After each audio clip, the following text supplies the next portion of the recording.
right, guys, welcome back to Who Cares What They Think podcast, aka the world's tallest podcast. This is episode number 4, so let's get into it. Luke, you're back to Hawaii. How you feeling, my dude? Your studio looks sick. What's that? Your studio looks sick. Well, thank you. It's like I feel almost like how during COVID, everybody would do their meetings and put on their like nice shirt on top and then have like boxers or pajama pants on the bottom. That's how I feel about my studio. Okay. Because if I showed you what was on the floor all around me, like I know it looks kind of clean right now, but it ain't clean, shot. dog. It ain't a shot. All you can see. But that's kind of the story of my life for the last year since we moved into our house in Hawaii. Because our house is small. I mean, I've talked about this before. Our house is small, but we're trying to flip everything, and there's projects going on all the time. We don't have enough space to put like our things that we need to get rid of because I hate stuff. So yeah, I think my Friday night tonight is going to be pretty gnarly. I'm going to just clean the house, mop the floors, and try to get my life together, because I am a firm believer, I've said this for a while, that your life is a representation of like if you look at someone's dresser, I'll show you what their life looks like. Mm-hmm. If your clothes are in there folded neatly, your life is probably somewhat put together consistently, right? Not just like once a month, but my life is kind of like my house right now.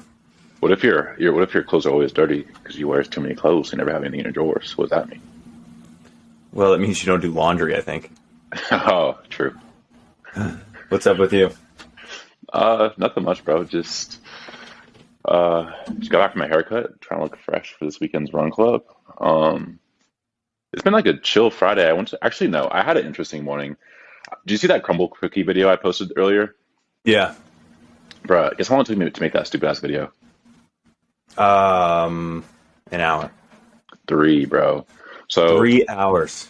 I got to the coffee shop at 6, and like their Wi-Fi was not loading, and so like I tried to airdrop the photos from my phone to my computer. Yeah. It was not doing it, so I sent like you do like the iCloud link and send it to your computer and like download.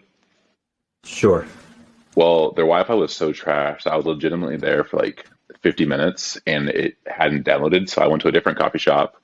And then I tried to re-download it, but because they downloaded like some of the pictures prior, it was like 5 gigabytes of of photos. So they told me to I had to go through my storage and delete a bunch of stuff and then upload it, and then it was just one thing after the other. And it was like kind of funny because it's not a really serious video, and it's like engagement wise, it's not doing really well. So I spent 3 hours for a shitty engaging video, but sometimes you gotta do that, and sometimes the ones that you spend 2 seconds on are the ones that do the best. So. It'd be like that sometimes.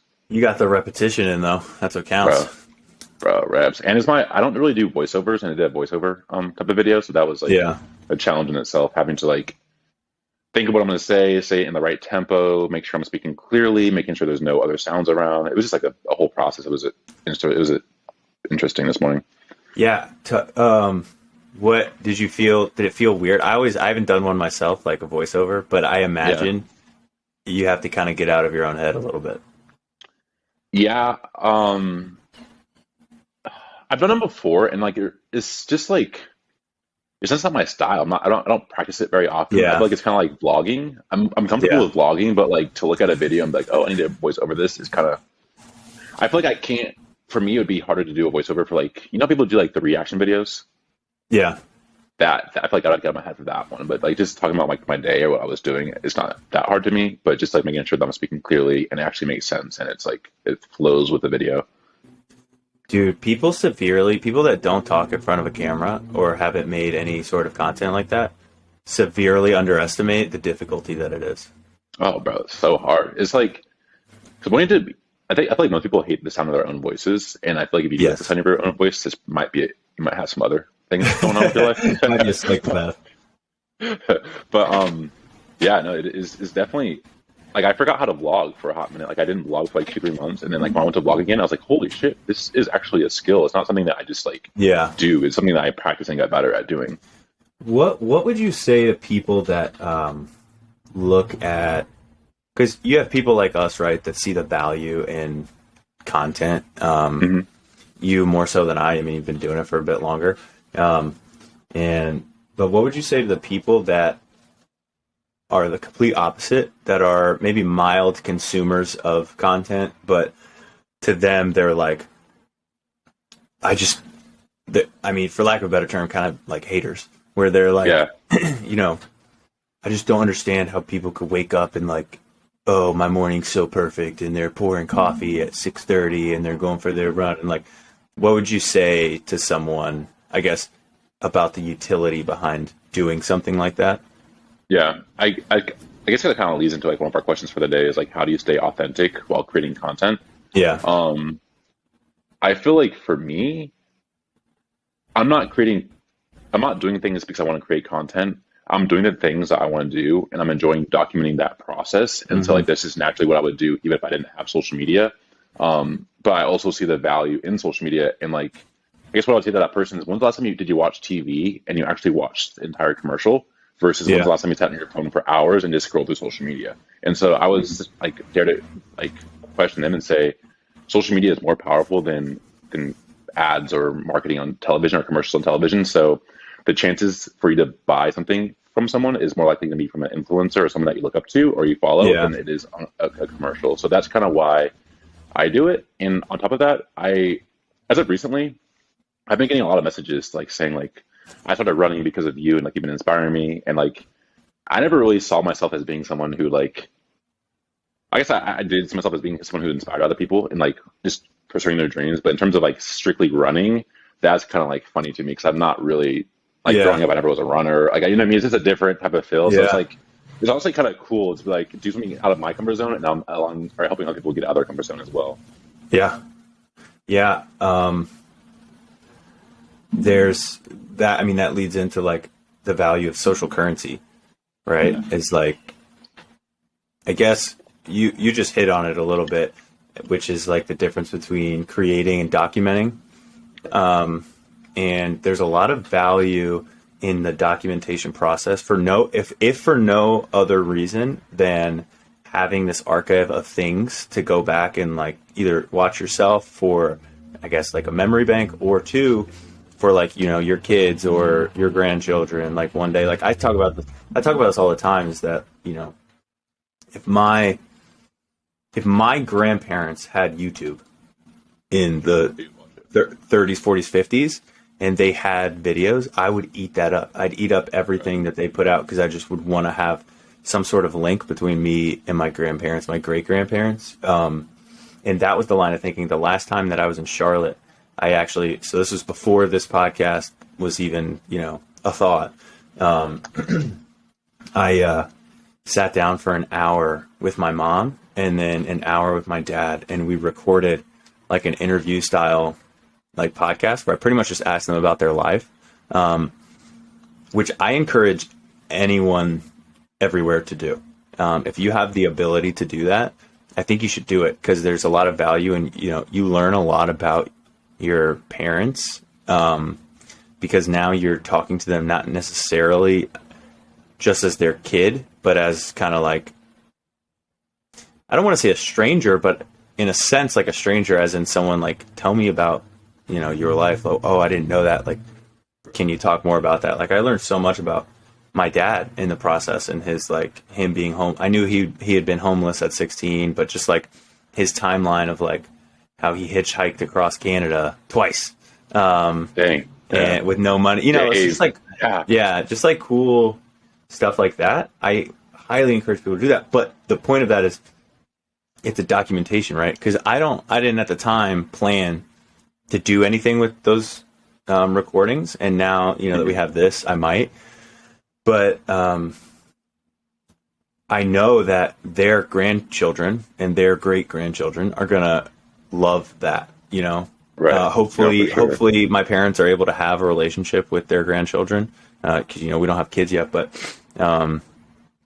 if they don't, right?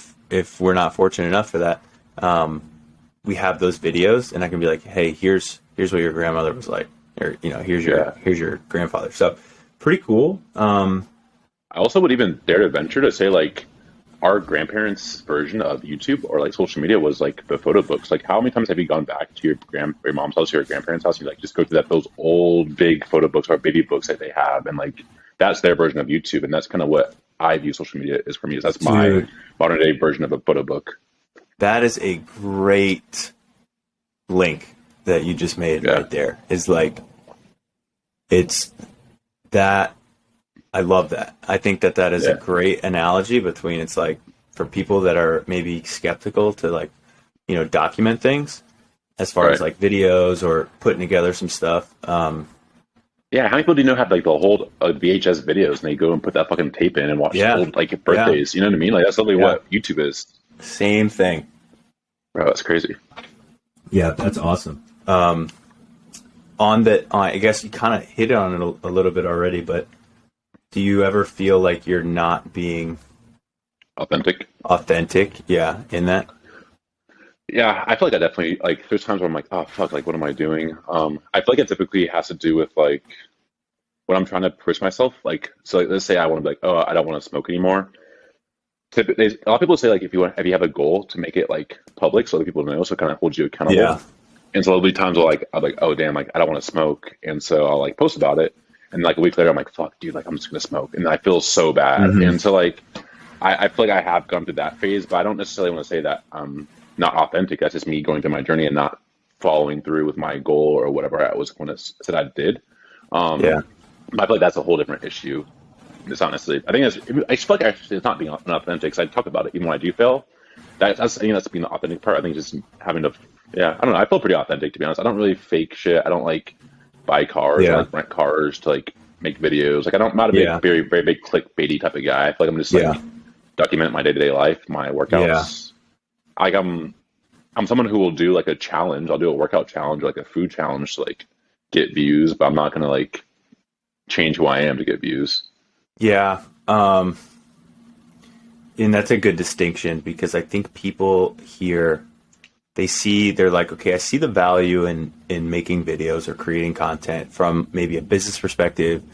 For example, maybe someone's trying to do like the online client thing, and they're trying to for fitness, and they're trying to grow their following a little bit, obviously, to grow the pool of clientele. And they're like, okay, well, it looks like these sorts of videos are the ones that are gonna get views or get traction, and I have to chase that thing to do that. And I would say it's probably a never-ending battle of like not chasing clout, for lack of a better Oh, for term, sure. because Yeah, it is like, I mean, shoot, the podcast has 100 followers on Instagram, but like the first like 2 weeks, it was such a dopamine filled thing to see right. like likes and people following, and it's like, I need the hits, I need it. Yeah, Uh, yeah, no, for that, sure. that's a Hassan Minaj thing, but I need the dopamine. But I would also say that there's a way to make content. Like you don't have to. The whole idea behind creating content is having an imagination and being creative, right? It's literally Right. creating this content. Um, Yeah, and so, the implication there is that you don't have to necessarily conform to any set of rules in your creation right. process. Just, I think the the more that people, or the more that you are yourself in your content, the more people are going to be attracted to that, For and sure. you'll gain an organic following regardless. And this, I mean, I'm speaking as someone who hasn't necessarily gained any sort of following to this point, but Right. it just seems like that's the The route. the route that makes sense.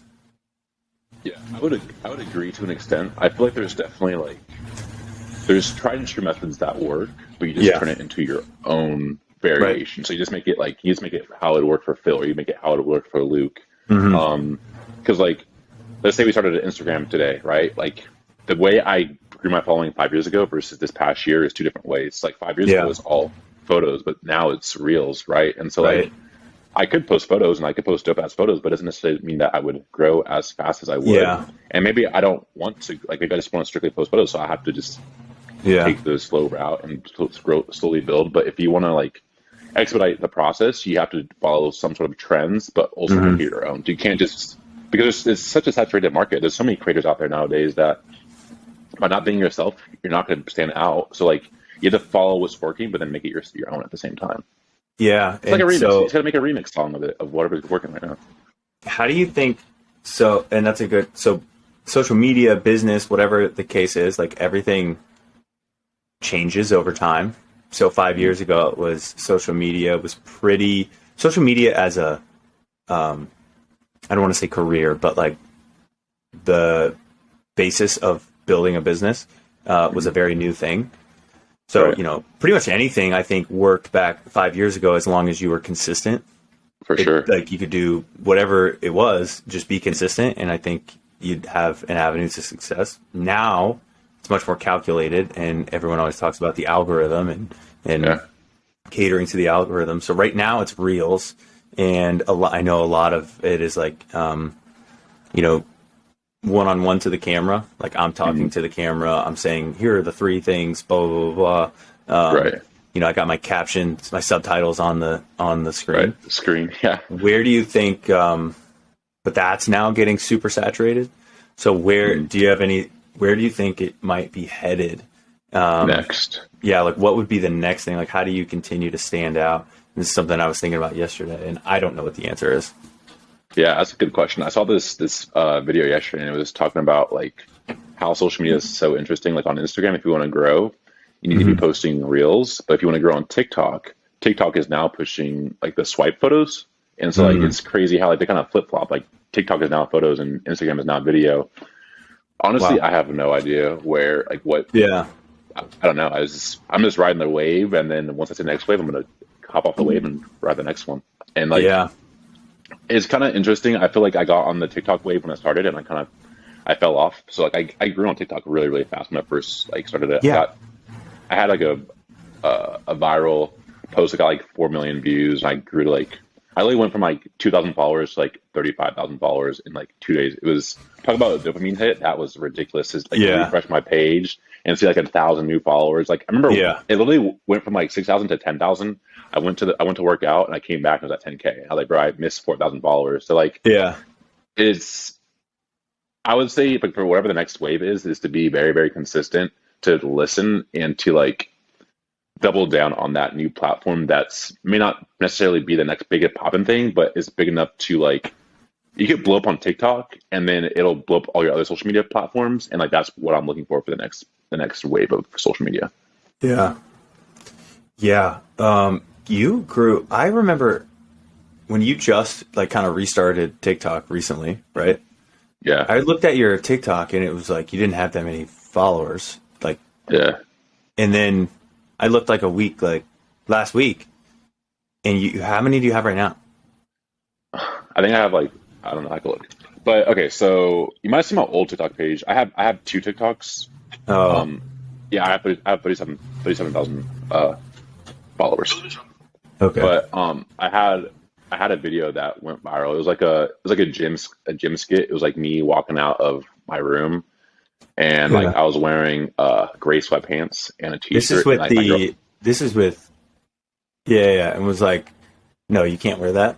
Yeah, yeah, yeah. Yeah. Actually, yeah. So it went viral, and like yeah, I don't know. I got posted all over the place, and it's kind of like after that did well for like the next 3 months. Every single video got at least like 50,000 views, and then I got over TikTok. Like it's just a lot. It's different. I don't know. I'm not that great of a TikToker, and so I just Hmm. enjoy Instagram. That's kind of where my bread and butter is. Instagram and YouTube is what I enjoy, and so I didn't really see the value in it, and then now I see the value, which I kind of it's one of my regrets. It's not like a big regret, but I do wish I would have kept the momentum going. What is that value? Um, I would say TikTok is just such an organic place to grow, and it provides such a value in terms of community. Yeah. Just like you're able to like I can move here to Charlotte and create a video about Charlotte, and it will find all the Charlotte markets and niches, and like it'll just Scary. target that area. Yeah, Yeah. and like it's scary as crap. And like Instagram doesn't really do that well. Like Instagram is very hard to target a certain city and like get Yeah. it out in front of those people. But TikTok, like it, your For You page is very like It's scary. generous. Yeah, it's generous. It'll Yeah. give you what you're looking for in your area. Like it's kind of crazy. And it's also kind of crazy too. Like on TikTok, like you'll search something on the TikTok bar, and then next time you come on TikTok, you'll start playing videos from that search. I'm like, bro, like that's not really. You don't know, it's trippy. Yeah. And it winds back to the value of social currency. Yeah. And for whatever reason, I just wish people could grasp the concept of like, even something like a podcast. But in your example, making a video about Charlotte, it lands on a For You page. The people that are seeing that, whether it's a local business or just people that live in the area, in their minds now, you now have a certain level of validity to them. And they have this subconscious trust that they now have with you. There was I'll find it later, but I want to say it was Harvard that did a study on this topic of social currency and like, or personal branding, and how when you build a personal brand, people immediately have trust, like they trust you more than they would not. And when you think about it, it's like you could have two people. You have, Luke on one side that has no personal brand, and you have Phil, and we both bake cookies. Right. People will the same resume.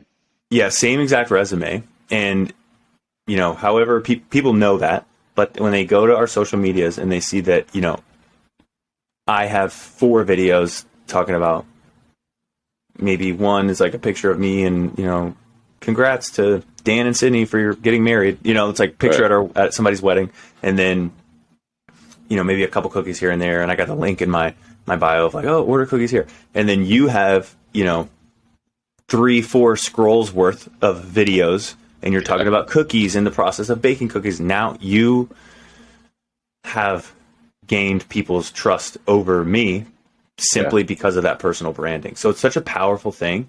And if people understood that, and the crazy part is you don't need to have hundreds of thousands of followers. You don't need to have any followers. No, bro, it's ridiculous. I would say so I heard this quote a long time ago, and it was like the currencies of different cities. And so LA, the currency is clout or like social media. In New York, the currency is like money or status. And in Florida, the currency is how much money you have. And so I kind of got skewed where like all I cared about for a hot minute was my only currency was clout, how many followers I have. Was this when you were living in LA? Yeah. And even, I would say mainly that. And like when I moved back to Charlotte, I kind of I still care about my following, but I'm a big fish in a small pond. And so like the faces people make when they see my Instagram profile is hilarious. And like, they're like, whoa, to me, bro, you have 40,000 followers. I'm like, bro, like, I'm such a, like, if we were to go back to California, I'm such a small fish, bro. Like I feel like but like here people like, I go to Invigory, it's like his recovery studio. I've never paid a single cent there. I could go to Crumble Cookie, I get lifetime cookies there, all because of social media. I'm like, dude, I'm literally, in my head, I'm a nobody. But people think you have reached the pinnacle of success, and that is free cookies. Oh, for life. I'm not gonna lie, I'm already over it. I'll show you all my cookies I had from yesterday. I'll send you and Danielle some. Oh, dude, please, yes, we need some of that. But like, I already have a bellyache for them. I'm over them. But it's just crazy how like documenting your life can literally change so much about your day-to-day life. And I was like talking with Katie like a few weeks ago, and it's funny how like when I don't want to say you're poor, but like when you're middle class, you don't have that social media profile. Like whatever you pay for everything that you do. Like I pay for my dinners, I'm paying for going out. Like I'm trying to get shit for free now, and it's like that's how rich people get richer. It's because like once they have the status, like they just get everything for free because everybody wants them to see them at their place or their store or their restaurant or their, you know what I mean, and their clothes. And so it's just kind of funny how like people think when you get rich, like it's easier to get richer. I think when you get rich and powerful or like have status because people want you there. Yeah. Yeah, it's just developing some sort of personal brand, and then for something like this, it's like, hey, if I were to reach out to somebody to, I don't know, get a job, or I am trying to develop some sort of relationship with like mentorship or something with someone that I've never met that I look up to, and I have, and can say like, oh, and here's a link to my podcast. On that, Spotify. Like that sounds so fucking yeah, official. it's like, it doesn't matter if it has one view or 1 million views. It's Yeah. the, now The fact that you're people doing can it.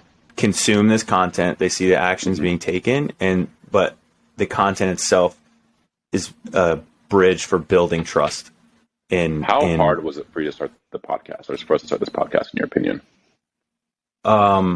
it was really easy, but it was also really hard, right? Because the hardest part is just making a decision. And Right. I was talking to a friend yesterday, and I said, he was asking in my words, what the theme of this podcast is.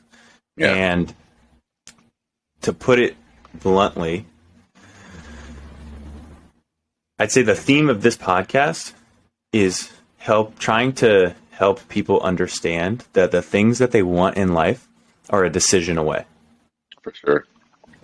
And it's the decision to just action an idea, or action a passion, or just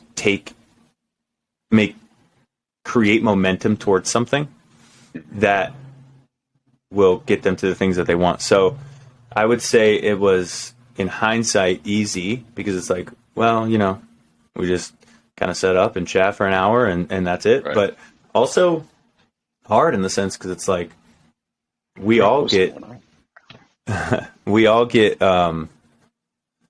clouded or distracted or discouraged by the thoughts of what someone else might think, or like wonder, what we talk about all the time. Yeah. It's like, oh, I'm worried about what other people are going to think. And once you get past that, there's just so much freedom in it.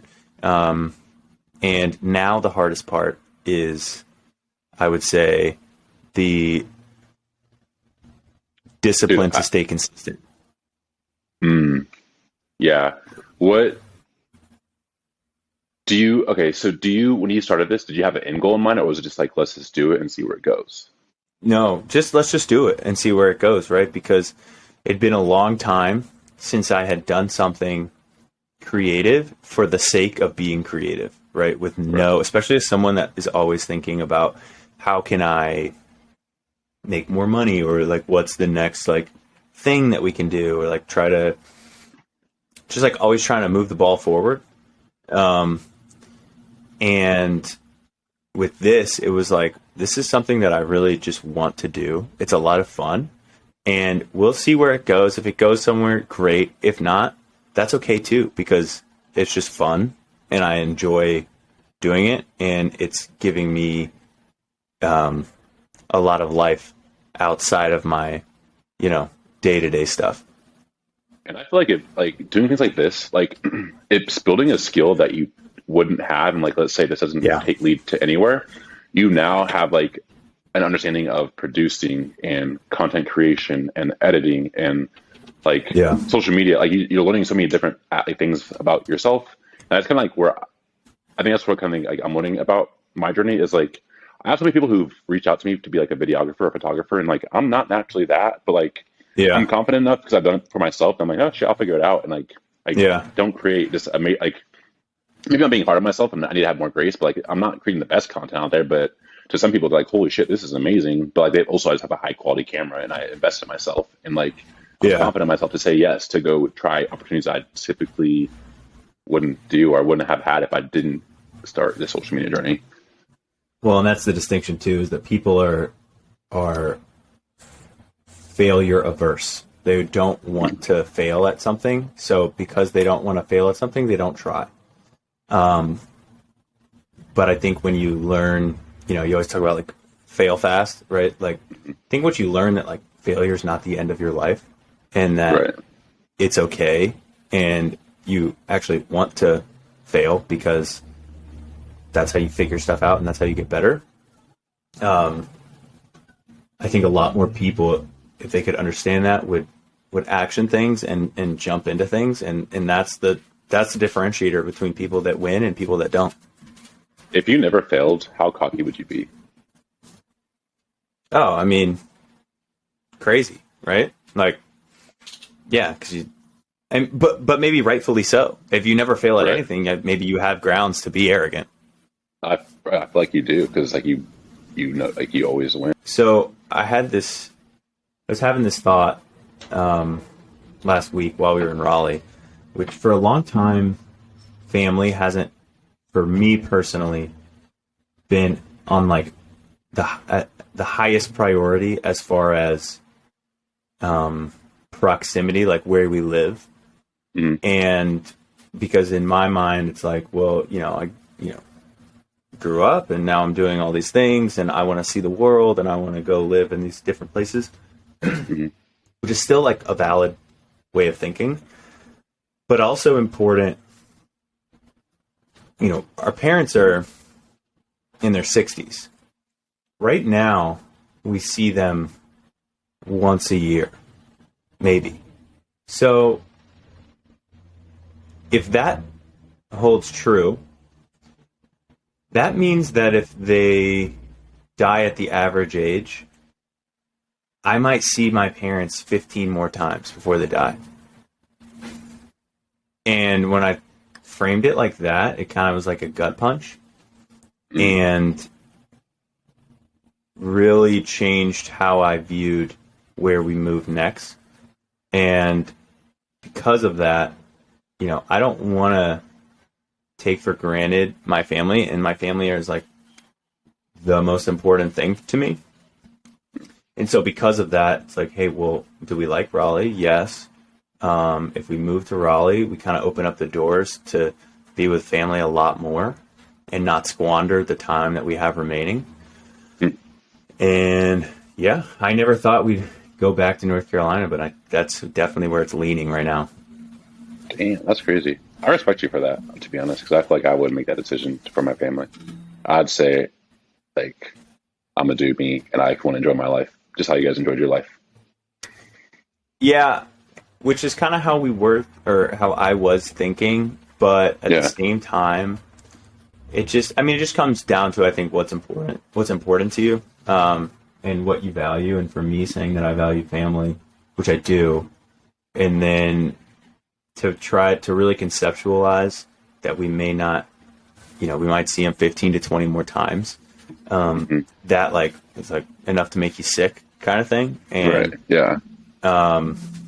It's like, okay, yeah. And to do all the other stuff, like we can travel, right? Like we can go see, we make that a priority and we go do those sorts of things. But Should have a babysitter for your dogs now. Yeah, that makes sense. Dude, well, all the things, right? You have like such a better support system. You have someone to watch the kids, watch the dogs. Right now we live out here by ourselves in the middle of the Pacific, and we can't fly to Maui for a weekend because what are we going to do with the dogs? Right. Is your wife's parents both together? Yeah. Do you feel like that has a lot to do with like your family being like a high priority for you guys, for both of you guys? Yes. A lot of it too is, yes and no. Yes, in the sense of like the core of the family is together. Right? You're not like splitting Christmases and stuff between my in-laws, and so that's great. But Danielle's also comes from a really big family, right? She has 5 siblings. So, and then her 3 of the siblings, to include Danielle, are all married, right? So now we have a pretty rare situation, I think, where we all really just like each other, which I know isn't always the case for a lot of people. So, like, we just want to be together. The other thing, too, for the Raleigh piece is Danielle's brother and I, Dom, started a business together about a year ago.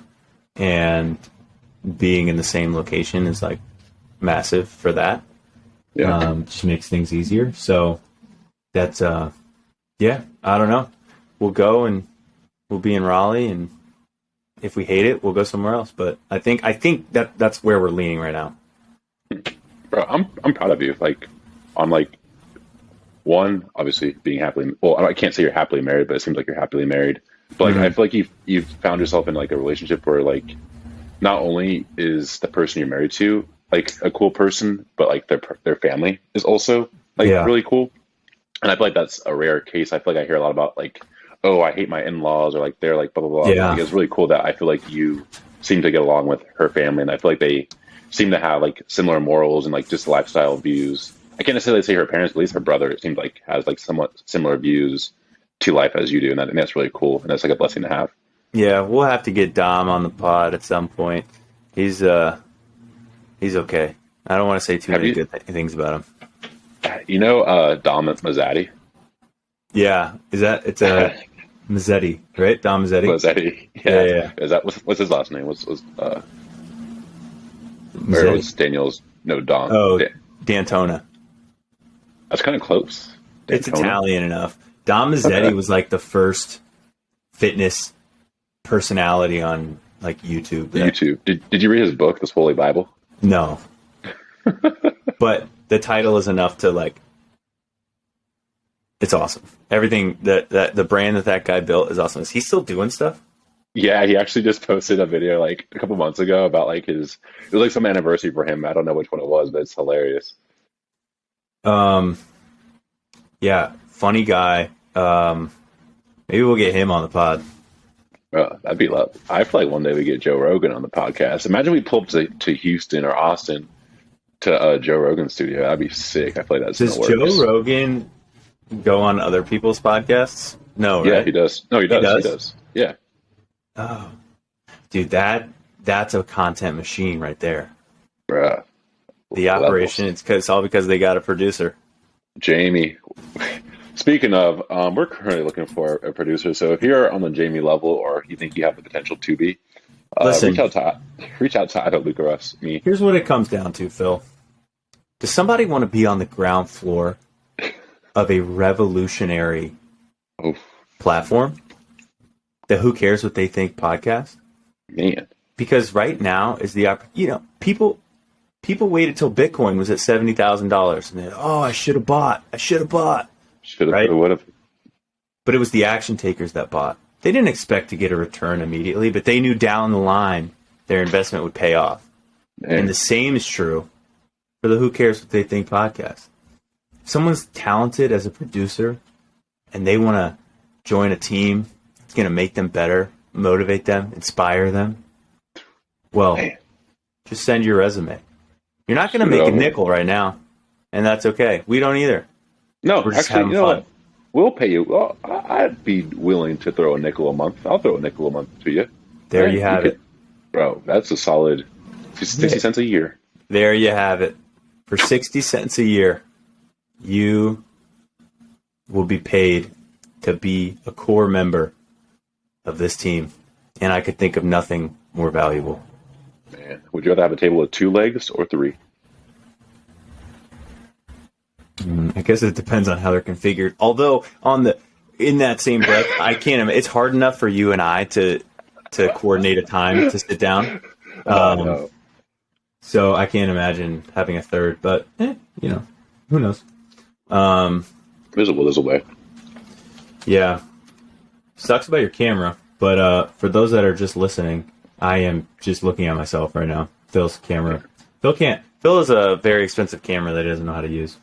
I have I even have I have the Elgato. Like that's like someone's like, bro, you have an Elgato? I was like, yeah, and it doesn't it's trash. I don't like it. I need a better Elgato. If we could get like a better YouTube, like someone to explain how to use this setup properly, I would love that. I feel like there's the people on there explaining how to do it think like I already know what I'm doing, and I don't. Like I have no idea what I'm doing. Well, 2 things. One, sounds like an opportunity for you to learn and then create content. Seems like there's a gap there in that niche. But 2, Phil, a poor worksman blames his tools. Oh no, facts. I'm putting it on myself. I'm saying I don't know how to use it. That's simply what I'm saying. I'm saying I've yet to find someone the resources to figure out how to figure it out. So practice makes perfect, and I'll get there. The quality of the camera is getting better. Before it was a little blurry, still with the Elgato. Now it's a little clearer. What is the best advice you've ever received? Oh, so it was actually when I was in California. I was working out at Gold's Gym Venice, so like the mecca of bodybuilding. And I was working out with this older man. He said he was a multimillionaire. To be completely honest, I have no idea what business he ran. He said he ran some like sports business. I don't know it. Mm-hmm. But he told me one day, he was like, why is your goal to hit a home run when hitting singles is more like efficient in life? And like it kind of like went over my head at first. Yeah. And he was like, if you swing for home runs every single time, yes, you'll hit a home run like once every 10 at bats, maybe because I'm not Aaron Judge. But Hmm. if I'm just like an average person, like just hitting a single every single, like if you hit like 50% singles, it means you're getting on base every other time, and every four or every eight at bats, someone's going to score. So like Yeah. you'll probably get further with a bunch of singles than hitting one home run. And so like live your life based off of like small achievements, not this one big goal that you have to achieve. Make it those small momentum builders that will get you to that big goal eventually. And have you felt like that's been invaluable for you? I feel like it, yes, because I feel like I was always like, man, when I'm a Gymshark athlete, when I'm a like a Mm. sponsored athlete, or like I'd have these big ass goals, but like it became smaller. Like, okay, like how can I win today? And winning Yeah. today is more important than being any of that. And like by me winning the day, I feel like I will inspire more people than like being a Gymshark athlete, because being a Gymshark athlete is kind of like not as relatable. And like by being just yourself and winning the day, people are able to relate to you in a bit more like just it's easier to relate to someone who's just a normal person. And so I've kind of like changed my thought process, like what I want to be or my goals is just about winning the day instead of like the overall arching. I want to be this person when I get older. Very nice. And it's so hard, right? Like it's easy to say that, to have that frame of mind. It's like, okay, I'm gonna win today, and not be so overwhelmed by where I'm going. Um, but it's really hard. It's really hard to disconnect from like having this picture in your head of saying I want to get to a certain place, and then also be fully present and rooted and think like, no, I need to these small wins, the small next step, the next step, the next step. Yeah. Um, And I would even say another thing that kind of put that into perspective for me is I'm friends with like the Jackson family, like Michael Jackson's family. And like I've been to their house like quite a few times in Calabasas, and like there's like the Kardashians live in the neighborhood. Like, wait. How, yeah, you are notorious to this point for just dropping subtle bombs. bro, Last week, my sister is the social media manager for Kevin Hart. It's like, no, you can't just skim over that. Yeah. How the heck did you become friends with the Them. Jackson family? Yeah. Okay. So, when I lived in California, I played basketball at Cal State San Bernardino. Yeah. And do you know who TJ Jackson is? T.J. Jackson? No. Do you know who Tito Jackson is from the Jackson 5? Should I? Doesn't really matter. Is it embarrassing? No, I don't. No. Okay. So Tito is part of Jackson 5. TJ is his son. And once Michael Jackson passed away, TJ gained what's the called guardianship? He gained guardianship of Michael Jackson's kids. So he's the father of Prince Jackson, Paris Jackson, and BG Jackson. So remember the kid that Michael Jackson like held over the balcony and everybody freaked out about when he was like, so that's BG. And so TJ got married to Frances, and Frances had a daughter. Her name is Lexi. And so Lexi played basketball at the school that I went to in California, and her girlfriend and I became best friends. So Lily and I trained for MMA together. And so like we just became super, super close over that summer, and I was cool with Lexi as well. And so like I knew they were the Jackson family, but I just never was like, we're just friends. And then one day like, hey, come up to Calabasas, like let's just hang out for the weekend. And bro, Calabasas is crazy. So like their house is nuts, bro. So like there's Calabasas is like it's a very high end area. And so like you go through the neighborhoods, you go through one gate and it's like $1 million houses. And then you go through a second gate, bro, and it talks to you. It's like, welcome to the neighborhood, like whatever neighborhood it's called, I forget. And it opens up, and it's like $10 million houses, bro. And it's like Mariah Carey lives there. Literally across the street is Kourtney Kardashian. This is like the Jackson house, like the main Jackson house where Michael's mom lives. Chris Paul lives in this neighborhood. But again, this is it's a pretty big neighborhood, and like I'm listing off all these cool names, but there's a bunch of other houses there that I have no idea who the hell any of these people are. Yeah. And like in my head, those are the people that hit singles their entire lives. Those aren't the people that hit home runs. Those are people that just like stay consistent, hit singles, and like they made it to the top of the top. And like that opened my eyes to wealth and like realized that like, yes, there's a lot of people who've made it in terms of like social media or like media or like entertainment or sports or whatnot. But there's a lot more people who've made it like not with social media or not like in the limelight or without fame. And that kind of like got me to thinking like, damn, there's a whole lot more to life than just like being famous. God. That's like the perfect storm, right? It's like being ultra wealthy, but not in the public sphere too much. Yeah. And I think like, remember Liver King? You know Liver King, right? Oh, too high. Yeah. Okay. So like he was rich. Like they were saying like he did the reverse way. He was rich before he got famous and he was like worth like probably like $10 million when he was pre-Liver King. Yeah. And then he invested, I don't know how much money he invested in it, but that investment into his brand, his personal brand, had made him like $100 millionaire. And it's crazy just like how the fame kind of fucked him over at the end, right? He got outed as being a fake natty. Well, but like, I don't know if it was the fame. I think it was the dishonesty, but yes. Yeah. But the fame is what caused the dishonesty because he thought he could only be famous by being dishonest, I think, in my opinion. And so like, or looking a certain way. Yeah. Yeah. And so it's just like there's a fine balance of both of being famous and having enough money. And sometimes like I guess some people like to have a lot of money and not like the people that could walk past you who are millionaires, you'd have no idea that they're millionaires and they like it that way.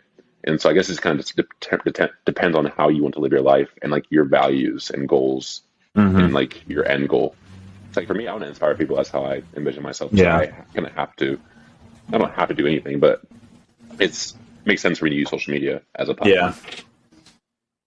Yeah. Alex Hormozy was the same way. He was, got super wealthy before he had a following on social media. And then he talks about it a lot too, is he like was actively trying to stay out of that and then realized there was just too much value there and too much opportunity to provide value to people. There's another thing too, along the lines of being authentic. He said, I want to help people do things, and me not being on social media is me not being authentic. I'm being inauthentic by not putting out content because there's so much good that I can do with this. It's selfish of me not to put out content, which is a good way, I think, maybe for anyone to frame the decision to make content or not. Like if you're an expert in something, if you're an expert in fitness in like a certain sphere of fitness or anything, if you frame it from the perspective of it'd be selfish of me not to put this out because I know that there's someone I can help. I think that would help too. A lot of people feel less fraud-like. For sure. And there's literally billions of people in this world. So there's at least one other person who's going through something similar to you that like that one piece of content could resonate with them and it'll help them have a better day or give them some sort of an information that they didn't know to like elevate their life to the next level. Like there's just so much potential with social media. It is kind of selfish to not take advantage of it, in my opinion. Yeah. But at the same time, it's a double-edged sword because like you can get lost in like the dopamine. Like when you have a post that's going viral and you're getting crazy like likes and views, like it's hard not to go back on it and refresh and see it again and see it again and see it again. Like it's addicting. It is. And so like it does take a sense of like self-control and discipline to be able to properly use social media without it taking control of you. All right. Last thing, rapid fire. No explanation, just names. And if it's a no name, not a no name, I should probably edit that out. If it's someone that people aren't going to know who it is, just say who they are, your relationship to you. And then we'll circle back to this at some point. But you're Mount Rushmore of people that inspire you. Okay. So it would be number 1 is TJ Jackson. We just talked about him. Number 2, I would say Kevin Pacman. Who is he? He's just like a guy at the gym that I like worked out with, but like he's absolutely crushing it in the Amazon FBA. He's making millions of dollars now. Number 3, I would say, I'd say Nick Bare. Like, there's not many people that inspire me in terms of fitness right now. Yeah. But I feel like Nick Bare has gotten me out of a fitness rut. I feel like with bodybuilding, I was just kind of over it. But like Nick Bare kind of like made me realize like there's go one more. Like literally that, just go one more. And like I feel like competing in bodybuilding, it could only take you so far. But like training a 10K, then a half marathon, then a full marathon, then what's next? I don't know. But like, it just allows you to like to pick myself to the next level. That's very inspiring to me. Yeah. And then I would say that someone from like my childhood, I would say Jeff McGinnis. He put such a huge like impact in my life and like changed the trajectory. If it wasn't for Jeff, I would have never played for Team Charlotte. He literally came to my high school to get me to play for his AU team. Yeah. And by him doing that, I ended up transferring to Northside Christian. If I hadn't done that, we would never would have met. We would never be this podcast. You know what I mean? It's like that was such a huge change of my life that like I didn't really know where it would go. I just kind of believed in him, and it took me further in life, I think. Great answers. Mine, and we could come back to those in the future. Maybe next episode we'll go a little bit more in depth, but I think you just did a great job explaining. I cheated a little bit. I did Mount Rushmore of people that are inspiring me right now. Okay. Because, it changes. But right now, we actually have one of ours is the same. People inspiring me right now, Alex Hormozy. I talk about him a lot. I love the content that he puts out. I think I've gained from him a lot, but a couple really actionable things that like give me that I think about often. One being, I read his book, $100 Million Offers. The biggest takeaway: create an offer, and this goes for you. I meant to bring this up in the last episode. But when you're selling something, develop an offer so good that people feel stupid for saying no. And with that, give as much away for free as you can. Because when you give as much away for free as you can, the return is going to be 100-fold. Number two, second person is Nick Bear. Same thing. Like 4 or 5 months ago, he's the one that kind of inspired me to like get out there and run. Like you still lift heavy and run. So that was pretty cool. Number three, guy by the name of Sahil Bloom. I don't really know he used to be like investment banking kind of thing. I'm not really sure how I would describe what he does right now. He's got a newsletter, big Twitter following. He just puts out meaningful content that I appreciate. And funny enough, I've gotten a lot of people tell me that he's Indian, and a lot of people say that like we look alike. So I'll stitch something together and we can let the people decide. But and then what was that? Alex Hormozy, Nick Bear, Sahil, and then 4 would be these two go together. Sam Parr and Sean Purry. They're the hosts of the podcast My First Million. If you like this podcast, you'll love that one. That a lot of what we do, or my vision for this podcast, was inspired by their show. It's just two bros being bros and talking about. Theirs is more like business focused and they just spit business ideas and just have really great chemistry, and like they do really well. What I talk about a lot is like I feel like I like hanging out with them. They don't know who I am, but in my head we're best friends, right? Like Tuesdays and Thursdays, that's my show. But I've gotten a lot of just like inspiration and motivation from them. So yeah, those are my 4: Alex Hormozy, Sahil Bloom, Nick Bear, and then Sam Parr and Sean Purry. So yeah, I'm here for it. All right, man. Big Mount Rushmores. Big Mount Rushmores. Next time we'll plan a little bit better and have some more time to discuss. But I got to get out of here. You got anything else? Shoot, dog. I can't think of anything. Let's shoot for 2 podcasts a week. I think we did 2 this week, didn't we? We did, but it'll turn out this won't get published till next week. So yeah, that's fine. I think as long as we could record 2, I feel like that was pretty cool. Yeah, we're shooting for 100 podcasts this year, so we're a little bit behind schedule, but we'll make it happen. We'll ramp it up. All right, bro. Enjoy the rest of your day. You too, big dog. Enjoy your Friday. I'll hit you up later, and then that'll be it. Savage, dog. Talk to you later. All right, man. Keep taking action. Who cares what they think? Thanks for listening. You got this. We'll see you next week.